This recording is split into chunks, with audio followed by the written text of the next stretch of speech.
Gênesis capítulo de número 1. Glória a Deus.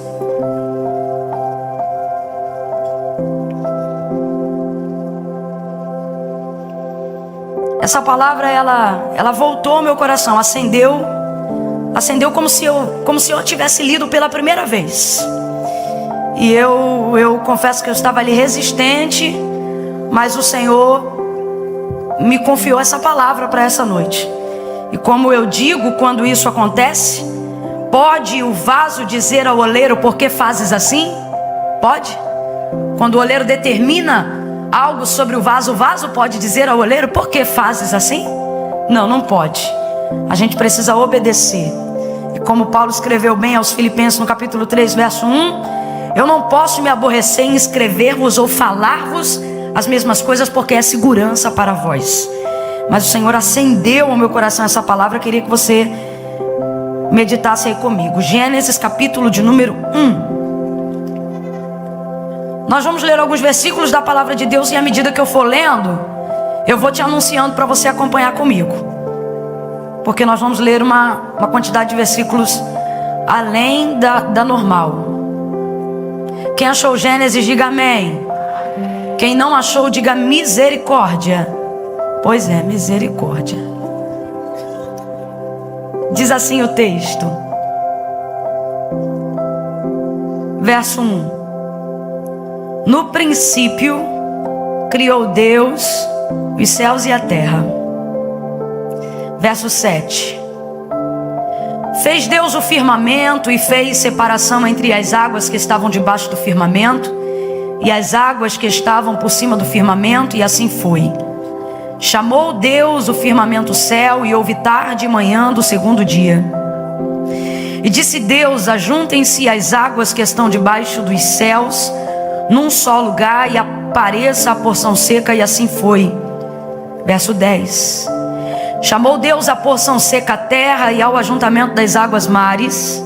E viu Deus que isso era bom. Complete aí para mim, por favor. E viu Deus que isso era. E viu Deus que isso era.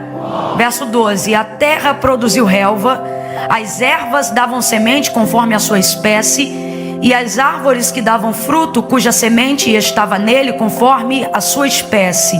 E viu Deus que isso era bom. E viu Deus que isso era. E houve tarde e manhã do terceiro dia. Verso de número 17: Deus os pôs no firmamento do céu para iluminar a terra e para governar o dia e a noite. Está falando do sol, da lua e das estrelas. E para fazer separação entre luz e trevas. E viu Deus que isso era. E viu Deus que isso era. E houve tarde e manhã do quarto dia. Verso 21: assim criou Deus as grandes criaturas do mar e todos os seres viventes que se arrastam, os quais povoam as águas conforme as suas espécies, e todas as aves que voam conforme a sua espécie. E viu Deus que isso era.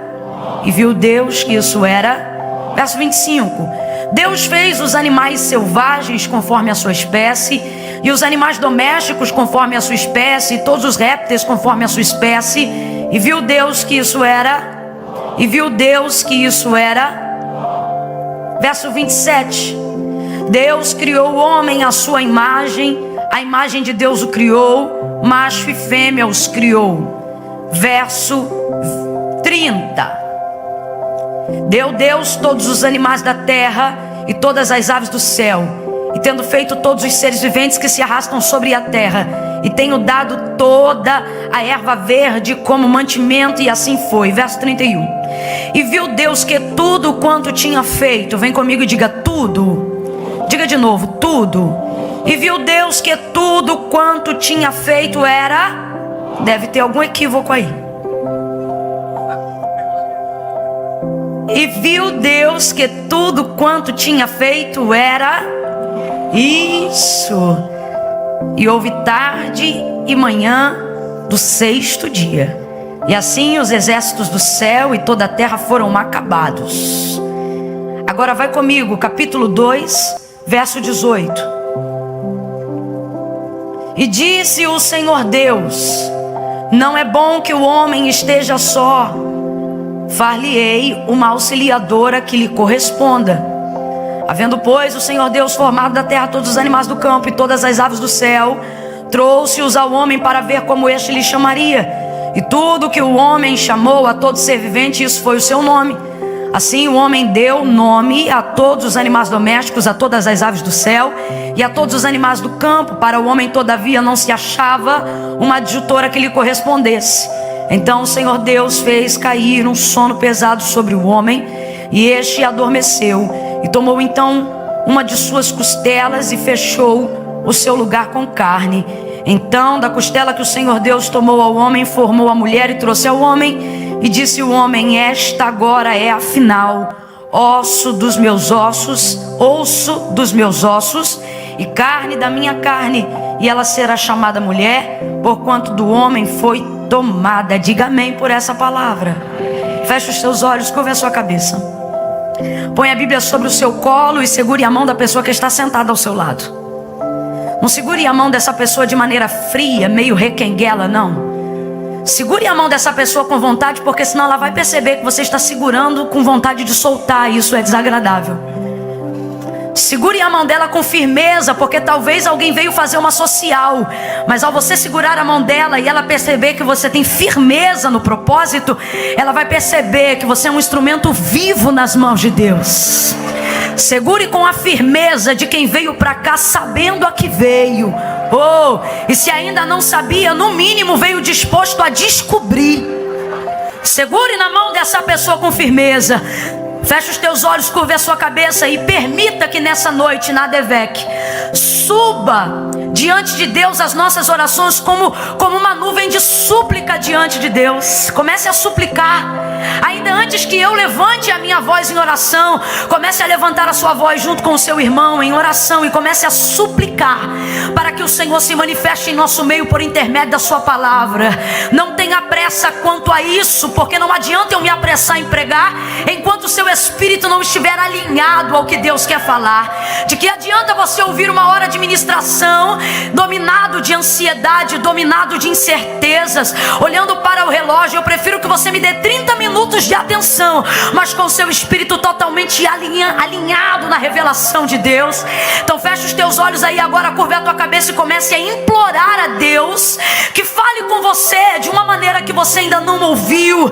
Que Deus manifeste e revele a sua palavra ao seu coração. Aonde está a igreja que ora nessa noite? Aonde está a igreja que não tem vergonha de se humilhar diante de Deus? Humilhai-vos debaixo da potente mão do Senhor. Crente não pode ter vergonha de fazer uma oração de súplica. Crente não pode ter vergonha de se humilhar diante de Deus. Crente não pode se envergonhar de derramar lágrimas diante do altar do Senhor. Comece a orar como se sua vida dependesse disso, porque talvez ela dependa. Você que está assistindo online agora pela rede social, comece a orar aí em casa, onde você está agora, e comece a pedir ao Senhor que invada este lugar com a sua palavra. Se você está com a televisão ligada e a rede social ligada, o Senhor está dizendo: escolhe ou a televisão ou a palavra, os dois não. Escolhe aí para onde vai se inclinar o teu coração. E eu te digo, escolhe pois a vida. O homem não tem coisa alguma se do céu não lhe for dada. Comece a pedir, comece a pedir, comece a pedir. Se andarmos na luz como Ele na luz está, temos comunhão uns com os outros, e o sangue de Jesus Cristo, seu Filho, nos purifica de todo pecado. Fecha o olho, crente.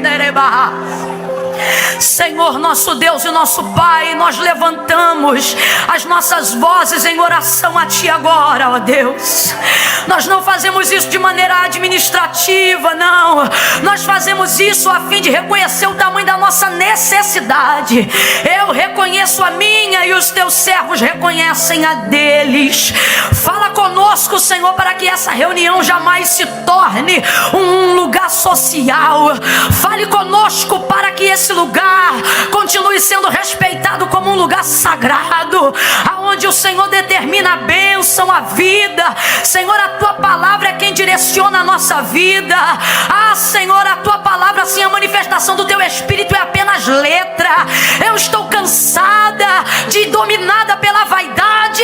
Quantas vezes queremos fazer uso do conhecimento teológico e queremos ostentar isso, e ostentamos grego, hebraico, aramaico, arcaico. Ah, Senhor, ostentamos tanta eloquência, tanto traquejo, e a vida do vaso está vazia da unção que é única, que despedaça o jugo, Senhor. Hoje eu quero te pedir, esvazia cada um de si mesmo e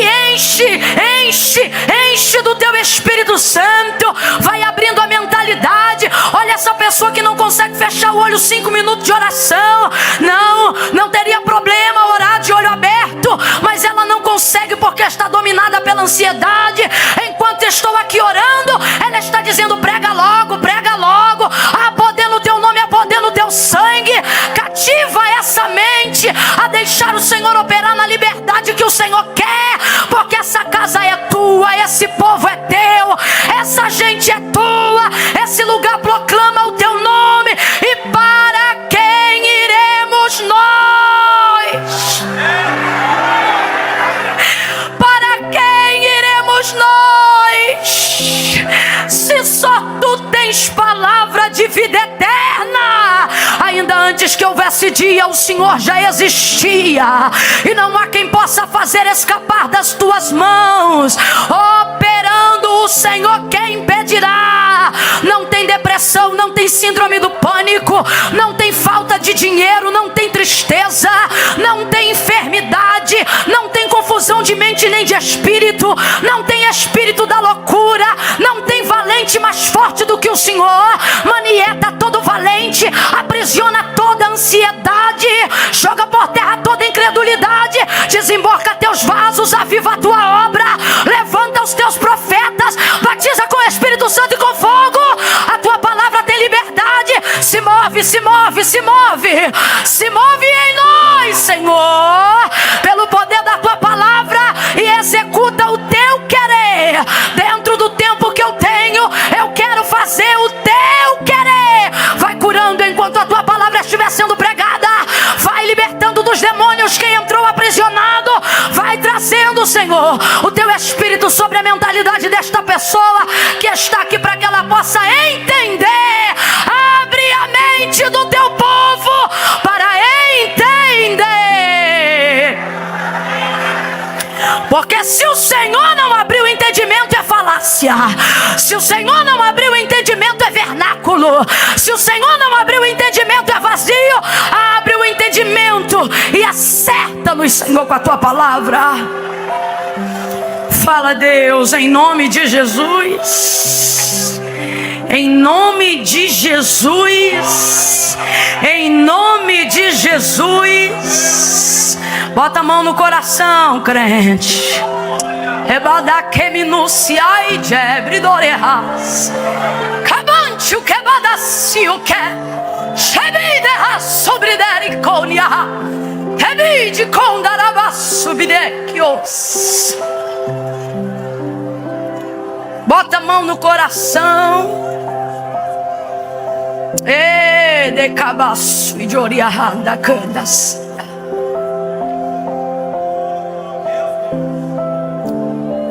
Fala, Deus. Fala, Deus. Toca-me com brasas do... Tem gente dessa época aí?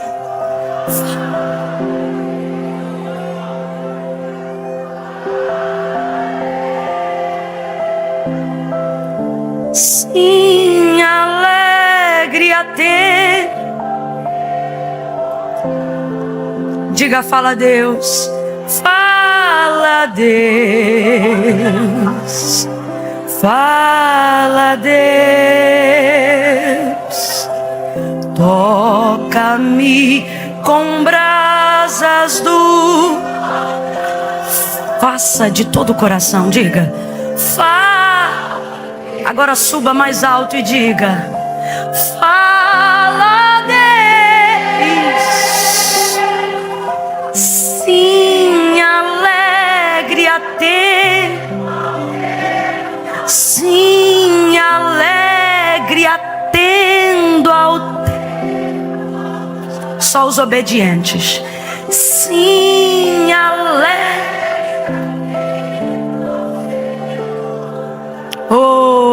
aleluia. Oh, glória a Deus. Aleluia. Aleluia. Oh, glória a Deus. Oh, aleluia.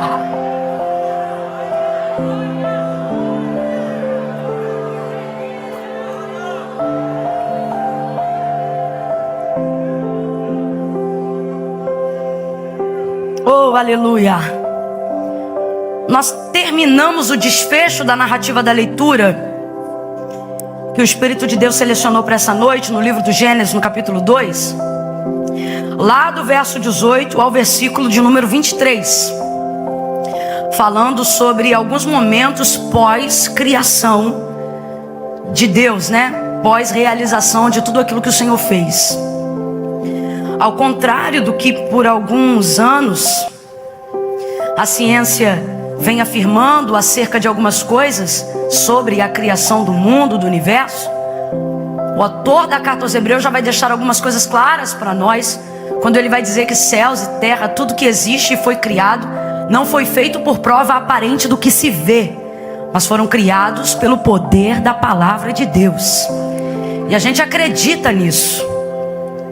E cada vez que a ciência vai se especializando mais, ela vai na verdade descobrindo que há muito mais similaridades para que ela acredite nessa verdade irrefutável do que vai criando outras coisas. Então o livro do Gênesis, ele trata para nós sobre o episódio de toda a criação, como céus, terra, tudo que existe, tudo que há foram criados. E a gente vê em resumo que tudo que existe, tudo que há e foi criado, foi feito pelo poder da palavra de Deus. Ele disse: haja luz, e houve luz, porque a palavra de Deus não volta vazia, antes ela vai e faz aquilo que lhe apraz. A palavra de Deus, ela é viva, ela é viva, ela é viva, eficaz, mais penetrante do que qualquer espada de dois gumes, que penetra até a divisão da alma e do espírito, juntas e medula, e é apta para discernir os pensamentos e as intenções do coração. Olha o que o texto está dizendo: a palavra de Deus é viva, ela é viva, ela é independente.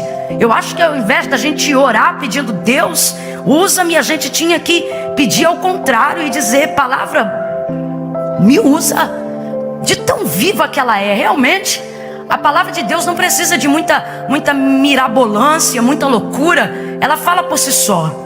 Então o livro do Gênesis vai mostrar isso para nós, que aqui é a narrativa de toda a criação. Aí quando a gente vai dar uma ênfase a partir do verso de número 18, a gente vai achar que isso é praticamente o texto áureo para falar para casais, né? E disse o Senhor Deus: não é bom que o homem esteja só, far-lhe-ei uma adjutora que lhe corresponda. Mas nós não podemos nos ater só porque isso aqui é praticamente o texto áureo para falar de vida conjugal e achar que o texto se limita somente a falar a isso, sobretudo quando nós estamos falando de Gênesis. Se Gênesis é o livro do princípio, de como o fundamento foi lançado sobre a terra, nós não estamos falando, quando dedicamos leitura a Gênesis, ao livro do Gênesis, apenas para falar sobre coisas secundárias e superficiais, mas ele vai falar sobre o princípio dos princípios. Você vai perceber que Deus, por exemplo, vai estabelecer um princípio para o homem, e isso é atemporal. No livro do Gênesis você vai perceber que esses fatos são atemporais. Não tem lei, não tem graça, são princípios diretos de Deus, dele para com a humanidade. Por exemplo, você vai perceber que o Senhor vai se dirigir a Adão como homem, né? E antes de falar dele como homem, ou de citá-lo como macho, a palavra utilizada vai ser para a sua humanidade, para a sua humanidade. Então nós estamos falando do princípio de tudo e do princípio de Deus para o seu relacionamento com o homem. Agora veja, nós fizemos aqui uma leitura um pouquinho extensa dos primeiros versículos do capítulo de número 1, porque a gente percebe uma reação em cadeia. Nós percebemos algo que está amarrado num único capítulo. Nós lemos aqui aproximadamente 1, 2, 3, 4, 5, 6 versículos aproximadamente. E eles têm uma característica em comum. Algo que Davi já vai mencionar e vai falar sobre isso no Salmo de número 136 diversas vezes. Ele vai falar sobre a bondade de Deus.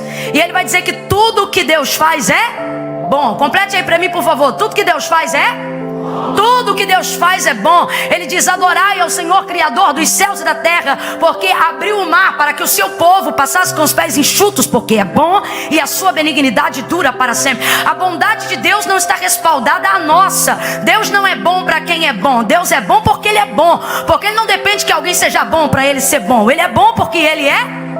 E aí Davi vai dedicar uma canção inteira que é só para falar da bondade de Deus.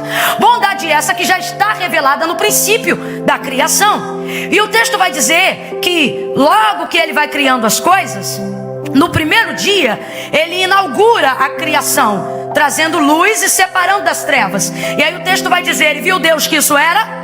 Viu Deus que isso era? Então ele prepara o firmamento e separa as águas da porção seca. É chamado segundo dia. E viu Deus que isso era?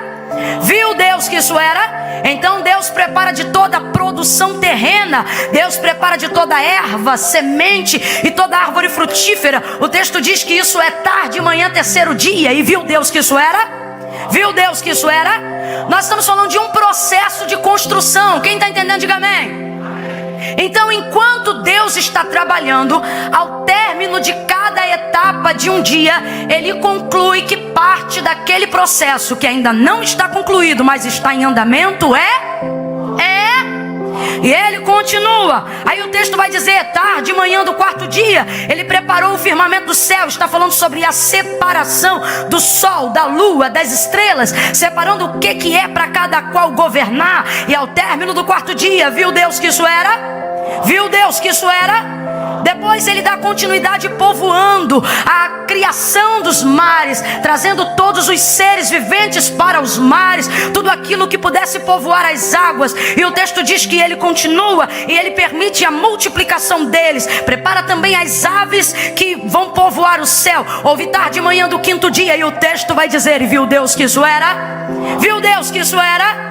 E Ele continua, mas já está chegando na etapa final do processo da criação. Ele vai criar todos os animais selvagens conforme a sua espécie. Ele vai criar tudo aquilo que existe para povoar a terra. Quando Deus separa tudo aquilo para povoar a terra, nós estamos falando sobre o quinto dia. E viu Deus que isso era?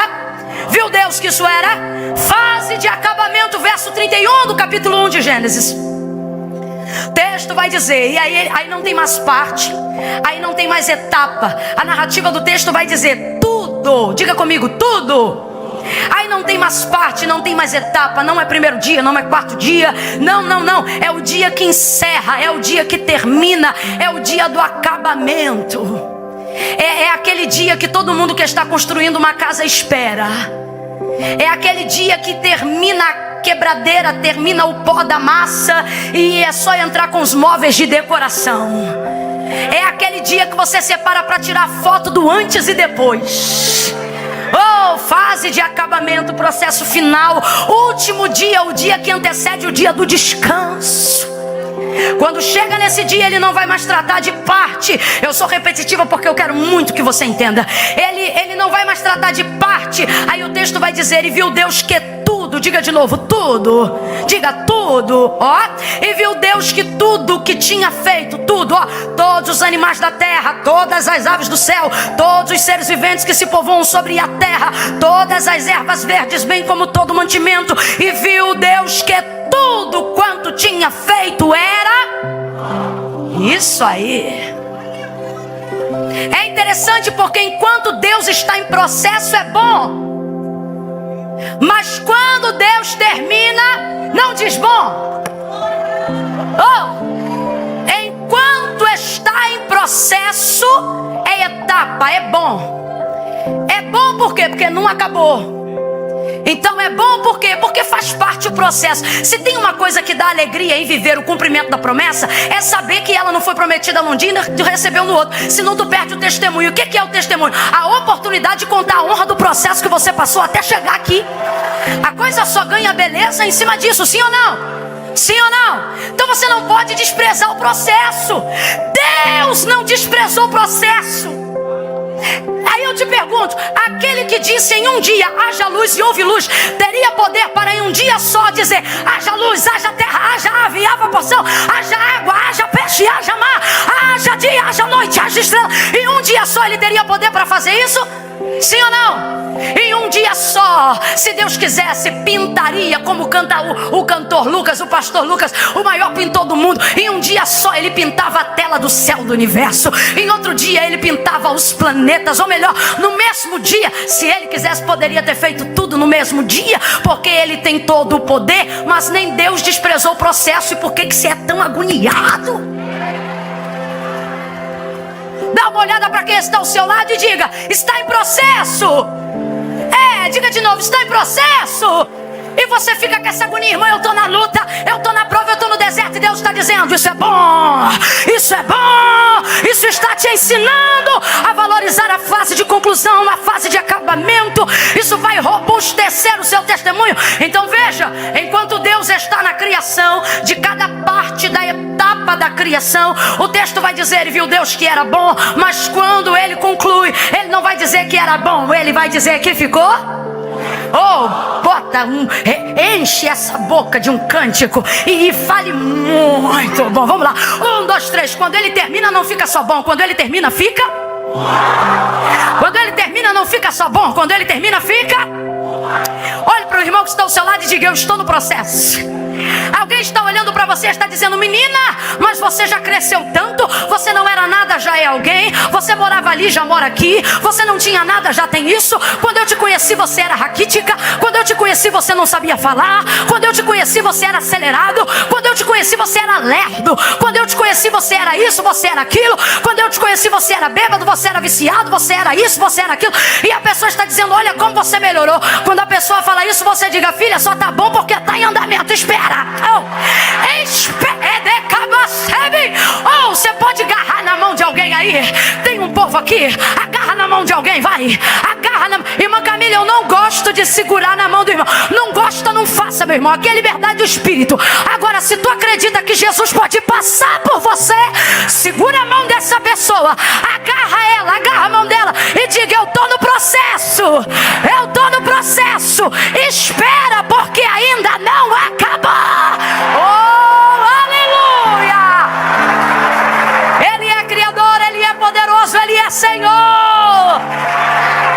Não adianta esfregar na minha cara a carteirinha de 30 anos de crente.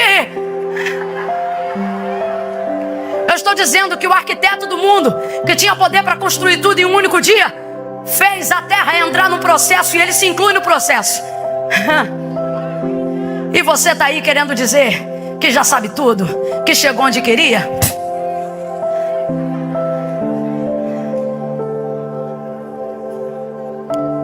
Então, você já entendeu?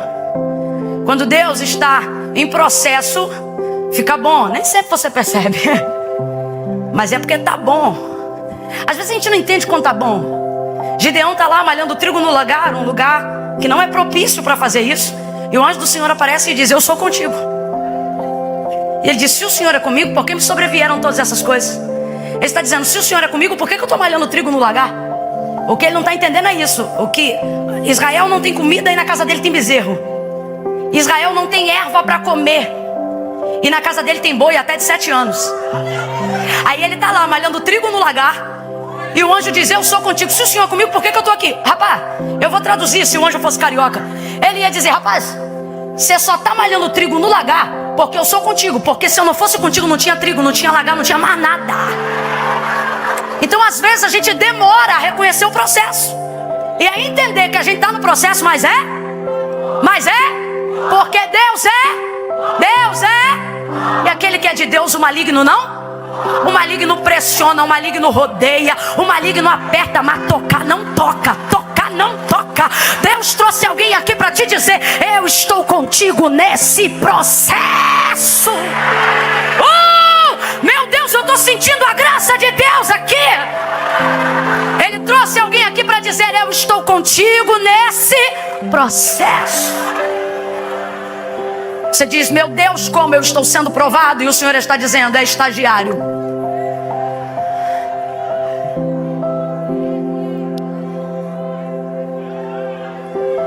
Se Deus paralisasse o momento da sua história para colocar uma roupa que caracterizasse esse momento, Ele iria te vestir com uma camisa escrita atrás: treinamento.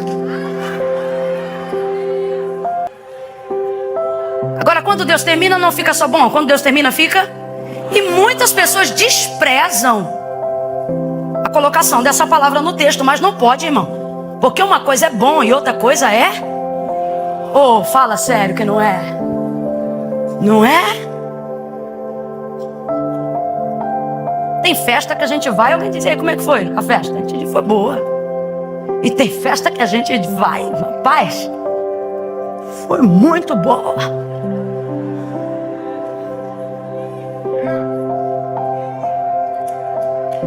Muito boa. Ó.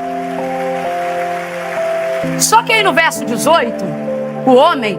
E por favor, não caracterize homem no contexto como macho, porque Adão só ganha título de macho depois que Eva nasce. Deixa isso para outro dia. Mas vamos lá. Aqui o contexto de homem não é macho ou fêmea apenas ainda, mas é o contexto de humanidade, do primeiro ser criado. E aí nesse contexto aqui, nós nos englobamos, todos nós, no princípio que Deus tem. Porque aí no caso, esse princípio não é um princípio apenas para macho ou fêmea, mas é um princípio para a humanidade. Uma maneira com que Deus está definindo, da qual Ele quer se relacionar com essa humanidade. Você vai perceber que tudo que Deus criou de maneira perfeita. E só disse que estava muito bom quando concluiu a sua obra. Às vezes Deus trabalha em tudo que está à nossa volta. É exatamente assim quando Ele criou o homem. Deus fez primeiro o homem para depois criar céu e terra? Foi assim? Deus fez primeiro o homem e depois criou árvores frutíferas, sementes e animais? Não. Primeiro Deus fez toda a criação do suporte da vida humana para o homem. Às vezes a gente não entende. A gente vê Deus trabalhando em todas as coisas à nossa volta e fica dizendo: Senhor, por que tu trabalha ali, tu trabalha ali, tu trabalha ali? Por que o Senhor não trabalha aqui, ó? Por que o Senhor não trabalha aqui, ó, em mim?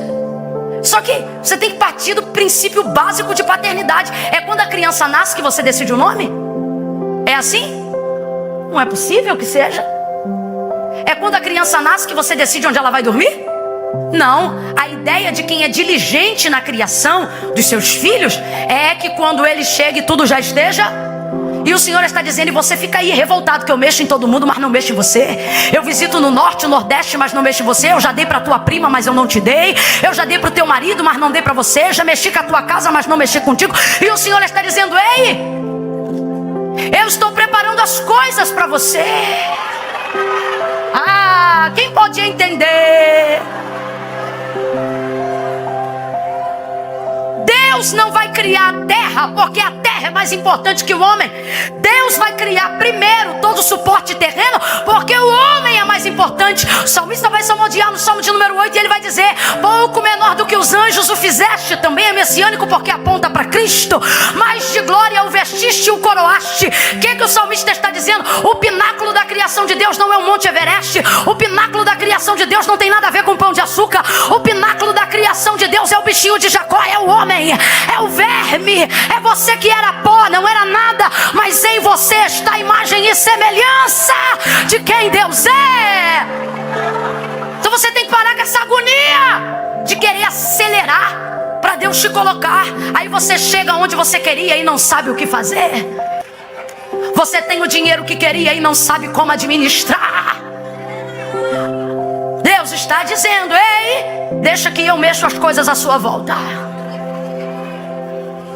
Quando Deus quer mexer com a gente, Ele não mexe na gente. Ah, não, vou falar de novo. Quando Deus quer mexer com a gente, Ele não mexe na gente. Ele mexe em tudo que envolve a gente sem tocar na gente. Por quê? Porque a gente é movido ao que nos move. Então toca naquilo que é meu, a gente se move. Toca lá, a gente se move. Deus não pega a gente, porque isso seria interromper todo o processo do livre-arbítrio. Seria marionete, Deus pegar na nossa cabeça e dizer: vai pra cá, vai pra aqui, vai pra ali, vai pra colar. Aí Deus não, Deus joga a isca aqui, a gente vem pra cá. Deus joga pra lá, a gente vai pra lá. Deus joga pra lá, porque nós somos movidos ao que nos move. Por isso o processo da criação precisa ser respeitado. Primeiro ao entorno, depois em mim. Aí, nesse princípio, Deus quer que o homem viva plenitude. Deus quer que o homem viva plenitude. Deus quer que você seja pleno. Essa história desse jargão, não se pode ser tudo, não se pode ter tudo, não tem base bíblica para isso. Não, porque você sabe, né? Azar nos negócios, sorte no amor. Davi disse: a minha sorte é o Senhor. Como você tem um Deus que domina tudo e não pode ser feliz em tudo? Se o cara é bom obreiro, é porque é mau marido. Se está pregando por aí, é porque está deixando a casa. Se é bom crente, é um empresário ruim. Se é bom empresário, é porque é negligente na igreja. As pessoas não aceitam que alguém seja bem sucedido em tudo. Só que Deus é o contrário. Deus não só aceita, como Ele quer que você seja bem sucedido em tudo. E Ele começa a colocar o homem na condição de aperfeiçoamento para entender que Deus o quer de maneira plena. Aí no verso 18 parece que isso é uma incoerência à bondade de Deus. O que está escrito no verso 18? E disse o Senhor Deus: não é bom. Mas como é que pode, se tudo que Deus faz é? E como é que agora Ele coloca o homem numa condição que não é? Parece uma incoerência. E é uma incoerência que tem povoado os seus pensamentos. Você diz: se Deus é bom, se eu estou na igreja, por que as coisas não estão boas para mim? Se essa irmã está falando que Deus é bom e isso é verdade, por que meu marido é viciado? Por que meu filho está afastado? Por que minha casa está quebrada? Por que a minha empresa não prospera? Se esse Deus que você está dizendo que é bom e que tudo que Ele faz é bom, e que Ele tem o desejo de vida plena para o homem, e que tudo que Ele toca é bom, por que a minha vida não está boa? Exatamente, você já colocou a resposta na pergunta, mas não percebeu? É exatamente isso. A vida não está boa. Está, caráter temporal, advérbio de tempo. E disse o Senhor Deus: não é bom que o homem esteja. Ele não está dizendo não é bom que o homem seja. O que Deus está dizendo? Você está só, mas eu não determinei. Ah, não. Ei, você precisa entender que há uma diferença para começar a viver um relacionamento pleno com Deus e em ordem com tudo que está à sua volta. Qual? Você precisa aprender a separar como as coisas estão de como as coisas são. Você precisa aprender a separar o tempo em que você está e a pessoa que você é. E qual é a diferença disso?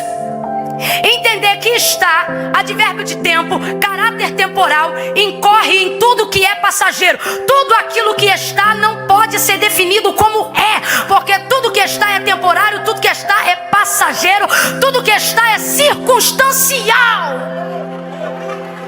Agora, o que é. Por isso, quando Deus criou o homem, não criou o homem para estar, criou o homem para ser. Depois a gente vai aprender na biologia, porque o pecado entra no mundo e a gente abre a guarda para ele. Aí a gente começa a considerar o ser humano como passageiro estável da vida. Porque aí a tia vai botar um quadro na escola, vai colocar uma sementezinha, vai mandar a gente levar o feijão para casa, mergulhar dentro do algodão, do copinho de plástico, e vai dizer pra gente: olha, tudo aquilo que nasce, cresce, se reproduz e morre é um ser vivo. Só que Deus não vai tratar o homem como ser vivo, porque Deus não criou o homem para estar, Deus criou o homem para... A pele pode estar, a alma nunca esteve, a alma sempre é. Por isso que quando Deus criou o homem, Ele não disse: eu quero que você nasça, cresça, se reproduz e morre. O texto vai dizer que Deus soprou o fôlego de vida nas narinas do homem. E aí o texto vai dizer: Ele soprou Deus o fôlego de vida nas narinas do homem. E o homem foi feito ser vivente? Não. O texto vai dizer: e o homem foi feito alma vivente. Porque Deus não criou você para achar que você é como você está. Deus criou você para você entender. E é isso que eu preciso que você entenda aqui. Uma coisa é como você está e outra coisa é quem você é. O estado não tem poder de determinar sobre o ser, mas o ser, por ser permanente, tem poder de determinar sobre... Vou falar rasgado que é para todo mundo entender. Não tem nada difícil não, abre a mente. A sua rua, por não estar asfaltada, não tem o poder de determinar quem você é. O que você é, você pode ser independente de ter asfalto ou não. A casa da minha avó não tinha água encanada, nem caixa d'água, nem chuveiro, mas a casa que eu morava não determinava quem eu era. circunstancial. Como eu estou é passageiro. Mateus capítulo 15, verso 21 em diante. Lembra da mulher cananeia seguindo Jesus? Ela dizia: filho de Davi, tem misericórdia de mim, que minha filha está. Ela está dizendo: ei, eu não vim clamar pelo demônio, eu vim clamar pela minha filha. O demônio o Senhor pode tirar porque ele é passageiro, mas a filha o Senhor me dá porque ela é minha. Você precisa entender que como as coisas estão não determinam como elas são.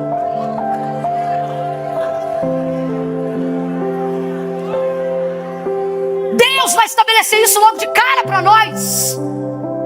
E disse o Senhor Deus. Quem disse? Quem disse? Porque quando você identifica um problema, Deus já preparou a solução. Não, a gente fica desesperado à toa. E disse o Senhor Deus. Olha o que o texto vai dizer no verso 20. Que o homem não achava. Ele percebeu depois, mas Deus já tinha percebido? E disse o Senhor Deus: não é bom que o homem esteja. A necessidade que a gente sente da falta do que não temos, ela apenas apresenta pra gente o tempo que está chegando de Deus nos dar o que precisamos. A necessidade não deveria te desesperar, ela deveria apontar um tempo, dizendo: se eu já percebi, Deus já viu há um tempão. E disse o Senhor Deus: não é bom. Não é? Não é? Mas irmã Camila, tudo que ele faz é bom. Exatamente. O que ele faz é bom e quando ele termina fica? E por que o texto então está dizendo: não é bom que o homem esteja só? Ele está dizendo: eu não determinei. Porque se ele tivesse determinado, ele teria dito: não é bom que o homem seja. Ele teria que mudar uma característica permanente. Mas Deus é arquiteto perfeito. Não há absolutamente nenhum milagre na Bíblia, não há absolutamente nenhum processo de criação na Bíblia que Deus tenha que ter repetido alguma coisa que não deu certo quando ele fez. Todo milagre, pode olhar, tanto o Antigo como o Novo Testamento, qualquer milagre prodigioso que precisou de algum sinal, de alguma manifestação, Deus usou alguma coisa que já existia. Porque quando Deus cria, Deus não cria de novo. Então veja, não é bom que o homem esteja. O que Deus está dizendo aqui? Ele está dizendo: diga aí para o meu povo que eu ainda não acabei. Se eu pudesse resumir a mensagem dessa noite, eu diria isso: que Deus te trouxe aqui para te dizer: ei, não está bom, porque eu ainda não acabei. Porque se quando eu trabalho é bom, quando eu termino fica. E se eu estou constatando que não está bom, é porque eu ainda não acabei apressado.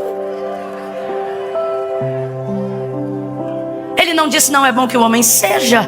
Ele disse: não é bom que o homem. Deus está dizendo para mim e para você: eu ainda estou trabalhando. Oh, aleluia. Oh, aleluia. Oh, aleluia. Para você não bater boca com o vizinho, nem ter que ficar respondendo em direta de WhatsApp, nem tem que ficar se gastando em rede social. Eu queria planejar um sinal com você. Quando a gente é criança que perturba muito a mãe, aí a mãe de longe, para não bater e não parecer que ela malcria a gente, né? Aí ela faz assim, como quem desespera, não é assim? Você pode pegar a sua mão e fazer assim agora? Não, sem ansiedade, não é assim, é assim. Vez ou outra, alguém vai olhar para você meio que de cima a baixo, vendo você descer com uma rodela de suor debaixo do braço e deixando de entrar na rua que dá para sua casa para entrar na rua que dá na sua igreja.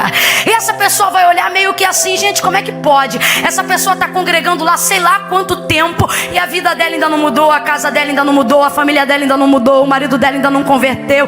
E a vontade, a língua coça, é de querer respaldar, é de querer falar. Mas o Senhor está dizendo: não diga nada, porque quando a tua vizinhança se identifica, é tarde, porque eu já vi, há muito tempo. Então você não tem que se indispor com ninguém, basta você fazer assim, e alguém vai pensar: o que foi? Me deu tchau? Entenda como quiser, eu não quero discutir. O que eu quero deixar claro: aguarda, porque ele ainda não acabou. Aguarda, porque Deus ainda não acabou.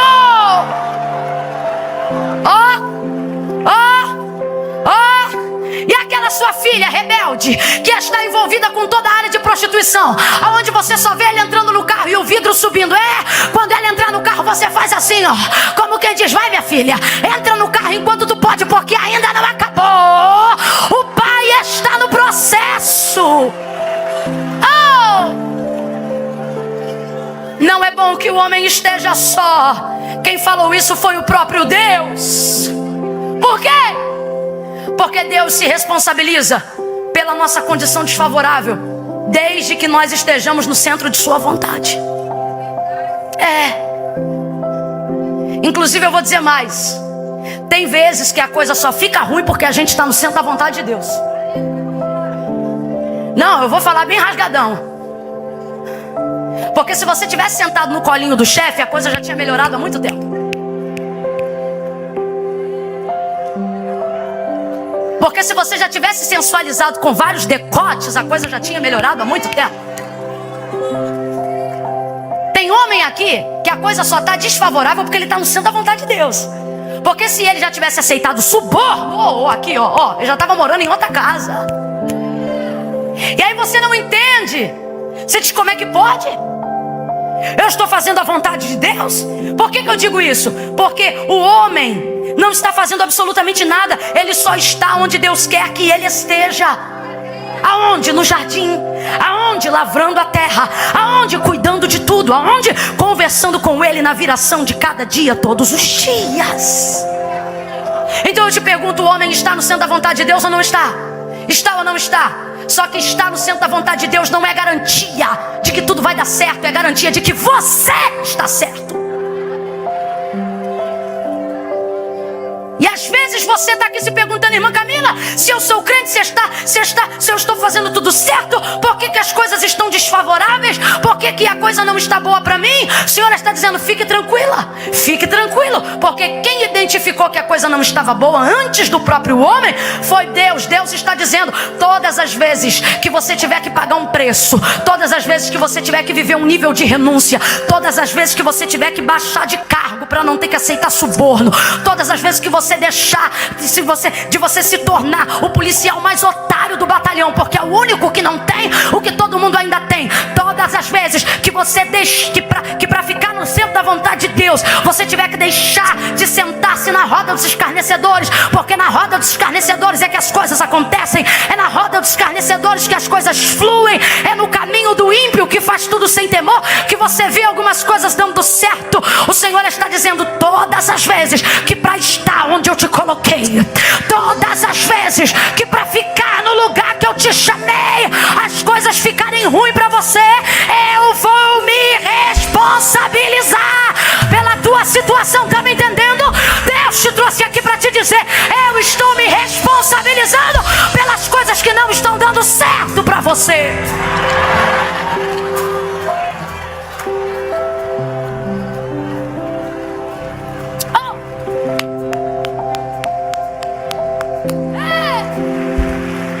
Preste atenção. O que Deus faz? Deus diz para ele: dê nome aos animais. Processo de viver em plenitude com Deus. Quem é que vai receber de Deus tudo que Deus tem para dar? Quem entende que tem que fazer as coisas mesmo quando não tem o que quer. Tá dando nome até para bicho, mas mulher não tem. Tá vendo macaco com a macaca, o tigre com a tigresa, o elefante com a elefoa. Tô criando aqui alguma coisa. O tiranossauro rex. Tá vendo tudo? E ele não tem. E Deus diz: dá nome. Deus tem um jeito diferente de honrar. Deus honra a gente com trabalho. Meu irmão, não cai nessa não. De profeta vir botar a mão: olha, vou te enriquecer, vou te fazer prosperar. Nas entrelinhas Deus está dizendo: vou te dar trabalho, vou te ocupar, vou te dar responsabilidade. Meu irmão, tem essa não. Presta atenção, vou fechar aqui. O texto vai dizer que ele coloca na mão do homem a administração de tudo aquilo que estava na terra. Isso é honra ou não é? É honra ou não é? Desconfie de honra que não vem acompanhada de responsabilidade. Não é honra. Honra que não vem acompanhada de responsabilidade não é honra, é mutreta, é trapaçar. Aí o que ele tem que fazer? Tem que dar nome a todo mundo quando ele mesmo não tem nada para dar nome.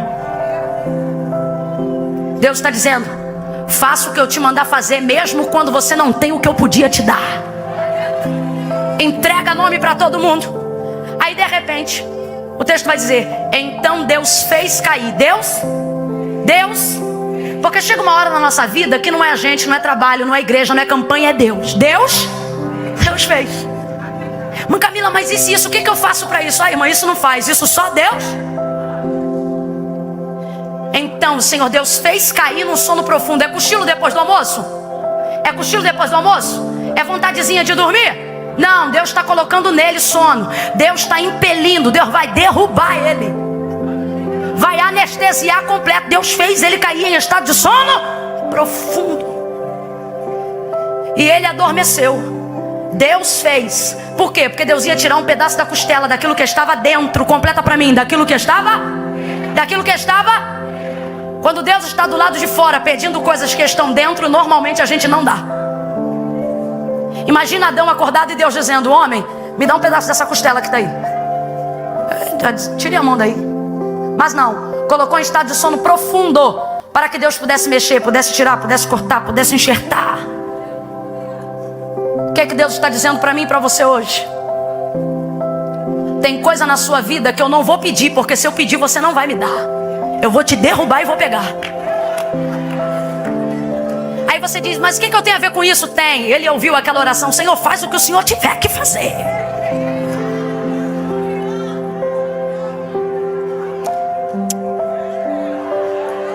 Dormiu, pegou. Ele não tirou uma costela inteira, ele tirou só um pedaço. Completa pra mim, ele tirou só um? Tirou só um?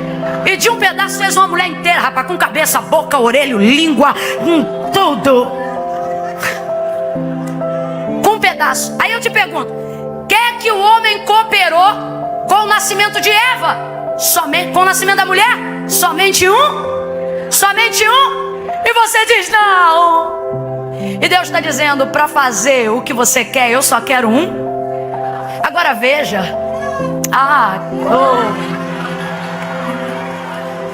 A mulher samaritana diz assim: como sendo tu judeu, pede de beber a mim. E ele está dizendo: eu só te pedi um pouco, um pedaço. Se tu soubesse o que eu posso te dar, era tu que me pedia. Por quê? Porque eu peço pedaço, mas dou inteiro. Eu peço parte e dou tudo. Oh, Deus trouxe alguém aqui. A galeria está ouvindo, diga glória. A nave reage, diga aleluia. Deus trouxe alguém aqui para dizer: para de chorar pelos pedaços. Eu tenho inteiros, eu tenho plenitude. Isso é pedaço, isso é pedaço, isso é pedaço. Mas depois que eu fiquei com Cristo, minha amiguinha foi embora. O Senhor está dizendo: é pedaço. Eu vou te dar alianças. Isso é pedaço, garota. Mas eu fui para a igreja, aceitei Jesus. Meu namorado não quer mais eu, porque ele sabe que se eu for cristã, eu não posso mais fornicar com ele. Deus está dizendo: esse moleque era pedaço. Eu vou te dar casamento, menina. Eu vou te dar inteiro. Oh, pedaço. Tudo que você pensa que está doendo demais, tudo que você pensa que não é o suficiente, tudo que você pensa que é mais do que você pode dar, Deus está dizendo: quando você vê o que eu fiz, você vai entender que tudo que você renunciou, tudo que você sacrificou, tudo que você perdeu, tudo que você doou, não passavam de... Você olha para a salvação, você olha para a cruz de Cristo, você participa da ceia, vira o cálice que é o sangue, come o pão que é a carne. Você vem para cá e em 2 horas de culto recebe o que em 1 hora de terapia 3 vezes na semana não tem poder de fazer. Você chega para cá, volta para casa depois de um culto e dorme o sono do justo, e nem o Rivotril te derrubava à noite. Aí você olha e diz: meu Deus, da onde Deus me tirou? A síndrome do pânico te algemava, que você não atravessava a rua para comprar um pão na padaria. E hoje você sai, vai para cruzada, vai para as Lavec, vai para Fogo pro Brasil, vem para quinta-feira à noite depois do trabalho. Deus está dizendo: seja grato, eu tirei um pedaço e te dei uma vida. Eu tirei um pedaço e te dei uma vida. E aí, irmã Camila, mas o que eu perdi? Ele não sabe o que ele perdeu,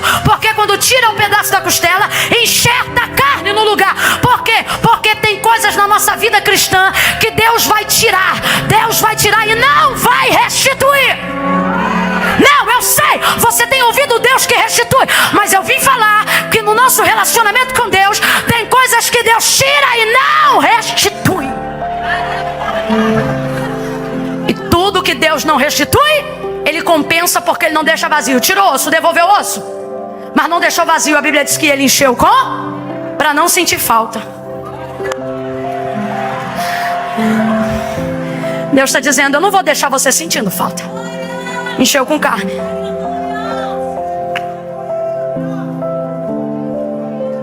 Quando ele acordou, vem comigo, fecha comigo. Quando ele acordou, ele olha para ela. Uau!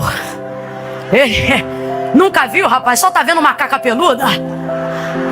Ele olha para ela e ele diz assim, esta afinal é finalmente, afinal é enfim. Eu vim da parte de Deus hoje aqui dizer que Deus vai visitar a tua história com um então. Não falo porque quero. Se fizesse o que queria, para ficar super bem com o pastor Dil, te entregar 10 para as 9. São 9h08 e eu já estou com pânico aqui. Porém, Deus está dizendo, com ousadia, entregue o que eu te mandei. Depois eu peço perdão de joelho. Mas Deus me trouxe aqui nessa noite para te dizer: eu estou interrompendo a tua história com um então. Aqui, lembra quando ele coloca sono nele, impele ele? É uma expressão a grosso modo, só para a gente entender. Vamos dizer assim, quando Deus derruba ele. Lembra? O texto diz assim: então fez ele cair em estado de sono profundo. Quem derruba não é parente, não é concorrente, não é tio, não é primo. Deus está dizendo: ei, foi o meu então. E esse então muda tudo. Ele muda tanto que tem gente na rua que não vai poder contar a história toda. Alguém vai lembrar de onde você estava, quem você era, o isolamento da vida que você tinha, o que te faltava, a falta de alegria. E alguém vai dizer: menino, mas o que foi que aconteceu? Você vai ter que dizer: tem tempo? E a pessoa vai dizer: tenho. Aí diz assim: então, sente aí. Aí você vai apresentar o marido e vai dizer assim: tá aqui o fulano. E a pessoa vai dizer: ué, mas vindo da igreja? Ué, mas de grava, não é o Zé da Birosca? Aí você diz: então, sente aí.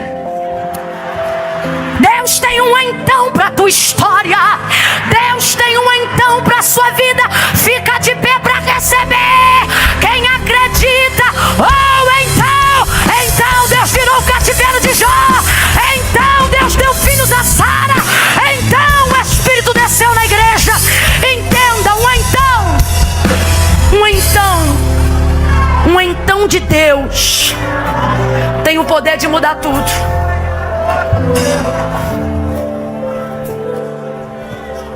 Jesus entra no casamento, nas bodas de Caná da Galileia. Veja como é que está o texto. Acabou o vinho, aí diz assim: então Jesus chegou. Sara não tinha filhos, aí o texto diz assim: então o Senhor visitou a Sara.